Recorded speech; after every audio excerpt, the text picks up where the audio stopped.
السلام علیکم ورحمۃ اللہ وبرکاتہ نحمده ونصلی علی رسولہ الکریم اما بعد۔ آج کا سبق سن لیجئے۔ آج کے سبق کی سرخی ہے نماز سے دوستی کیجئے، پارٹ نمبر 53۔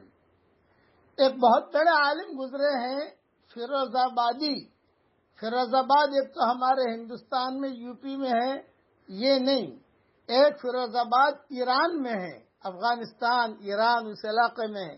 وہاں کے بہت بڑے عالم تھے، نماز کی بہت پابندی کرتے تھے، اور ان کے بہت شاگرد دنیا میں، فلسطین میں، مکہ مکرمہ میں، مدینہ منورہ میں، یمن میں انہوں نے بہت کام یمن میں بہت کام کیا انہوں نے۔ اور علماء نے لکھا ہے، مورخین نے لکھا ہے ان کی تاریخ میں کہ یمن کی زمین اندھی تھی، لیکن فیروز آبادی نے اسے بینا کر دیا، روشنی دے دی اس کو، اور اس کے آنکھوں میں نور آ گیا۔ یہ علماء نے لکھا ہے۔ نماز کی بہت پابندی تھی ان کی نماز ایسی ہوتی تھی کہ نماز کے بعد جو دعا مانگتے تھے اللہ تعالیٰ قبول کرتا تھا۔ ان کے ساتھ ایک قصہ ہوا کہ یہ شاہی مسجد میں، ایران کی شاہی مسجد میں انہوں نے جمعہ کا خطبہ دیا۔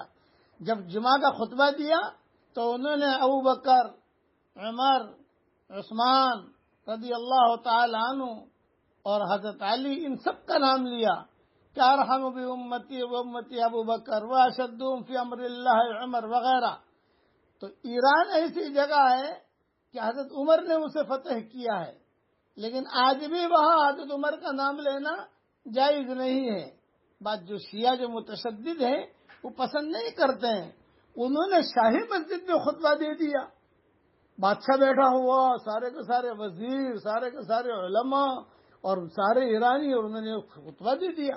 چنانچہ خطبے کے بعد انہیں فوراً پکڑا گیا، اور پکڑ کر بادشاہ نے اعلان کیا کہ اسے برے موت مارو۔ تو برے موت مارنے کا اس زمانے میں ترتیب یہ ہوتی تھی کہ اس کو بہت بڑے پنجرے کے اندر اس جو مجرم ہوتا تھا اسے داخل کر دیتے تھے، اور 8، 9، 10 بھوکے بھیڑیے یا بھوکے کتے جو ہے وہ ڈال دیے جاتے تھے، تو سب کے سامنے وہ نوچ نوچ کر اسے ختم کرتے تھے۔ یہ ترتیب تھی اس زمانے میں۔ چنانچہ ان کو داخل کر دیا گیا، اور پورے بدن پر دہی بھی لگا دی تاکہ کتے جو ہے برابر کھا سکیں، بھیڑیا برابر، بھوکا بھیڑیا اور بھوکا کتا۔ چنانچہ کتابوں میں آتا ہے کہ انہوں نے بادشاہ سے کہا مجھے 2 رکعت نماز پڑھنے کا موقع دے دیجیے۔ میں ہاں ضرور پڑھو۔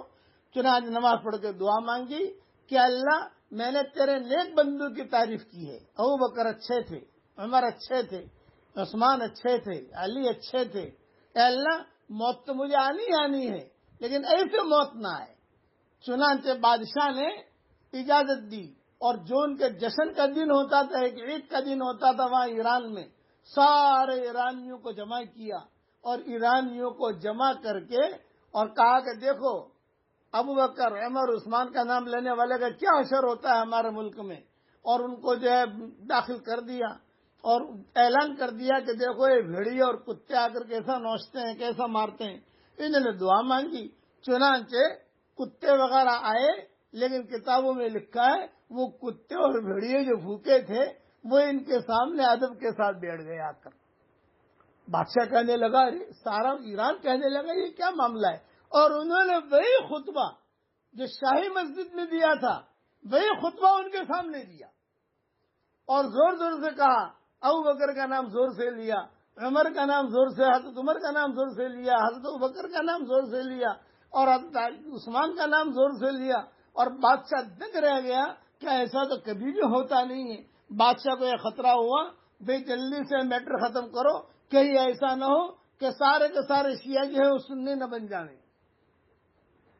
سارے کے سارے کتے بھیڑیے یہ جو ادب کے ساتھ بیٹھ گئے۔ چنانچہ بادشاہ نے کہا بھئی انہیں یہاں سے یعنی در بدر کرو، یہاں سے بھیج دو۔ چنانچہ وہ یمن گئے، اور یمن جا کر انہوں نے کام شروع کیا۔ فیروز آبادی نے یمن کا بادشاہ ان کا معتقد ہوا، اور اپنی بیٹی سے ان کا نکاح کرایا۔ فیروز آبادی کا نماز، یہ نماز تھی کہ 2 رکعت نماز کا موقع دے دو. اس قسم کے قصے بہت ہیں. اس لیے نمازوں کی پابندی کیجیے اور اس کا اہتمام کیجیے. نماز کے ساتھ دوستی رکھیے، یہ بہت ضروری ہے. بہت ان کے شاگرد گزرے ہیں، فقہا نے لکھا ہے، انہوں نے کتاب بھی بہت لکھی ہے. القاموس المحیط ان کی لکھی ہوئی ہے، فیروز آبادی کی. اس کا نام اب مجھے یاد آیا، القاموس المحیط ان کی لکھی ہوئی ہے. اس لیے نمازوں کا اہتمام کیجیے.